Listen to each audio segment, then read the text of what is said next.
Hey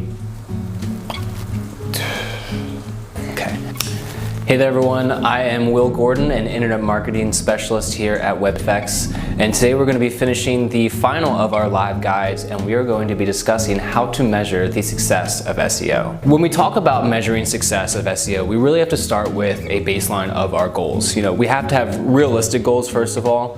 If we're, say we get 10 visits to our website a month and you come to us and say, we want to have 100,000 visits to our website by the end of next month, that's not really a realistic goal depending on what our marketing initiatives are. So the first step in creating success and measuring that success is making sure that we have realistic goals to go along with our marketing initiatives. Once we have those goals set, then it really comes down to what tools we're typically using to measure whether we hit those goals. Here's where we started with our goals, here's where we want to end up. Somewhere along that spectrum, hopefully beyond, is how we say, did we hit our goals in the beginning, and that's how we measure. So some of the tools that we like to use here, a free one that's online that I suggest everybody use is Google Analytics. Something in-house that we use is our Marketing Cloud FX that's available to all of our clients as well. That really helps us establish and saying, okay, here's all of our leads, all of our traffic, and it's clearly laid out as far as, are we hitting those metrics? Are we below? Are we above those metrics? And if there's something we need to do to make sure that we are reaching those metrics, we can dig into that data and those measurements to make sure that we're exceeding those expectations. So with SEO specifically, it's much more of a long-term game than it is a short-term game. So another thing we have to bring into frame when we're talking about measuring that success is a time frame of results. So when we start an SEO campaign, we don't expect to see amazing results or results at all within the first month of a campaign. So really when we're looking at the grand scheme of things, we might look at things at a year-over-year basis rather than a month-over-month basis, at least to begin with, as we start building that SEO momentum. So sometimes we might have disappointed feelings if we don't see results right away with an SEO campaign, but it's not really fair to measure an SEO's campaign's effectiveness a month into that campaign. Well, if we're 6 months, a year, 2 years into that campaign, then we can start looking at those month-to-month bases or quarter-to-quarter bases, as well as still looking at things year-over-year in time. Just because SEO does take time to index into Google's index, so that way we can actually see the results of what we're trying to do online, and then measure those results as well too. So within Google, you can use, you can set your date frame to pretty much whatever you want to be looking at. So if you wanted to look at July year over year, you can do that comparative data. Just simply setting it July 1st to July 31st, 2017, comparing it to what it is 2016, compared to 2015, whatever we want. You have that ability to segment that data out to measure the results of the SEO efforts that you put on your website. Another great way to measure your own results is actually to measure them up to what we can get of our competitors' data. So in analytics, we obviously can't get the data from our competitors' websites, but there are some tools out there that we can get some insights of how our competitors are doing in the organic atmosphere. Two of my favorites to use are SEMrush and SpyFu. It gives us insights on how they're ranking for certain keywords or how much organic traffic that they're getting to their website.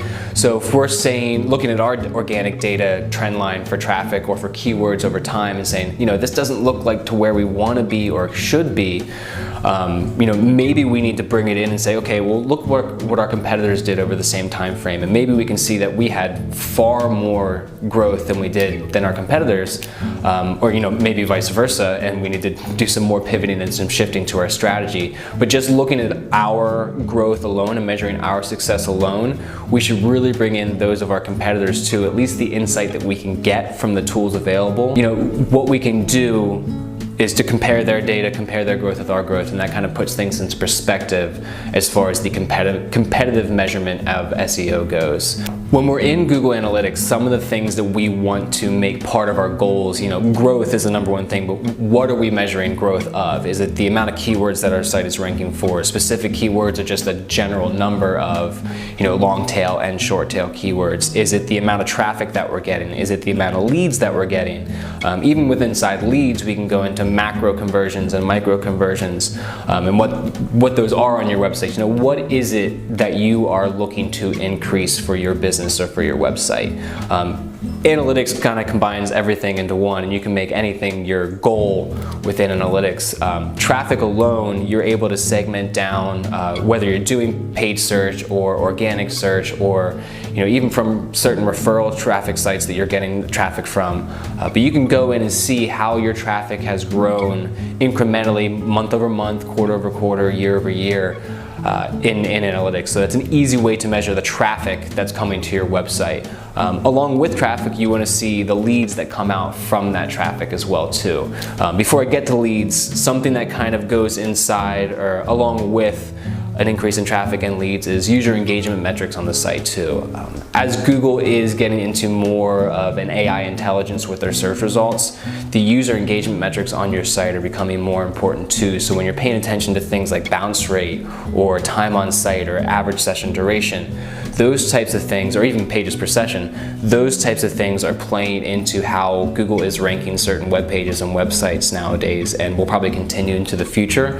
So keeping an eye on those trends and measuring the change in performance over those trends over time could also be part of your success metrics. Or if they're in the red or going negative, it's something to look at to see what can we do to turn this around and make it a positive for us.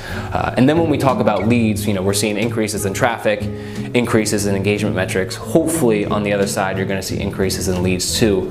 What are the leads on your website?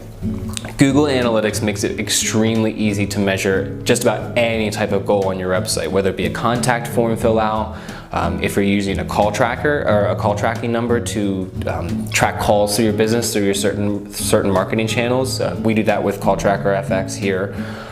You can track any time a video has been played on your site. Whatever your micro or macro conversions are, even for e-commerce, if it's sales on your websites, Google Analytics makes it extremely easy to integrate that into just about any website, so you can track very easily your goals on the website and what channels they're coming from. Like I said, if you're doing organic, if you're doing referral, paid, social, any type of traffic coming to your site, you can really segment that out and measure by channel itself.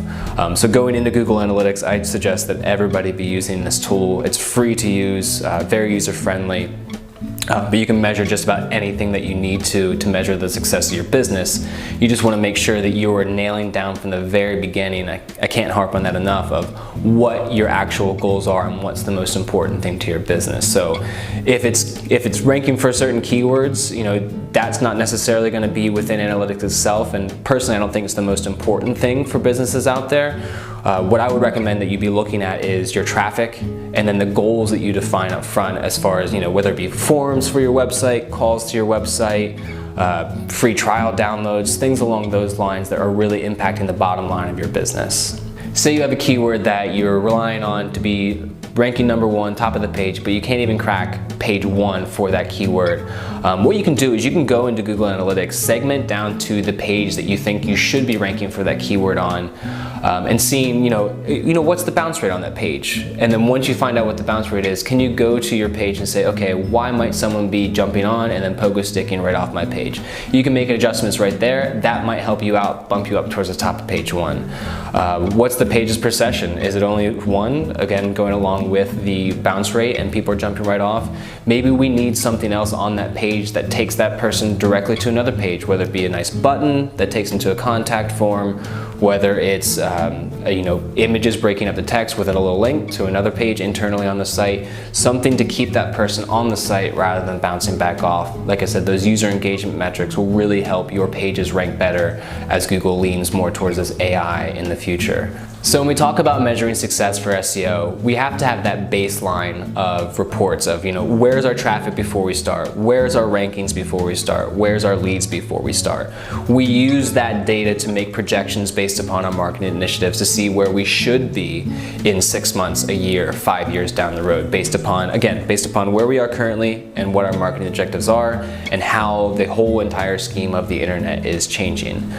So we have that baseline data. 6 months out, we have that to compare to. So, if we're, building so many links to a website, if we're adding so much content per quarter to our website, if we're changing the titles, the meta, and working on technical SEO as well, and going with a full content strategy. You know, here's what we should see, here's where we are. You know, sometimes we'll be above, sometimes we'll be below, sometimes we'll be right on track, but we have to have that baseline to compare it to. Like I mentioned in analytics, we can compare quarter over quarter, we can compare month over month, year over year. So where are we now? Where do we want to be? And that marketing initiative that we have is that plan to get us where we want to be. Again, we need to be realistic. We need to compare where we are at the current moment, where our competitors are, what their growth has looked like over the past in our competitive sphere. And like I said, if we're on that path but kind of missing it, we need to look into the data in analytics to see where we need to adjust. So if we're kind of flatlining out, what can we adjust to get back up on that upward tick? Once again, I'm Will Gordon. Thanks again for joining us for our final live guide series of how to measure the success of SEO. You want to be ranking #1, but you can't even crack the top. Say you have a keyword